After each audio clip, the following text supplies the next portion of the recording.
si grup parlamentar dhe si deputet nënshkrues, mendojmë se nga të gjitha këto fakte, ka dyshime që ky privatizim është përcjellur me korrupsion,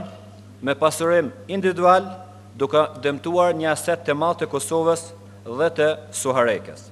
Andaj,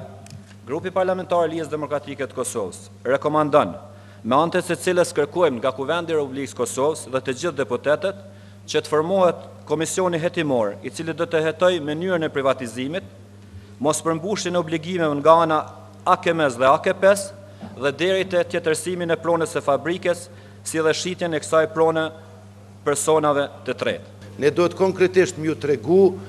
edhe me kërkum nga Agencioni Kosovar i Privatizimit të gjitha shqetësimet që janë duke u ngritur mbi bazën nga koha kur ka qenë Lidhja Demokratike në qeverisje, është privatizu kjo kompani.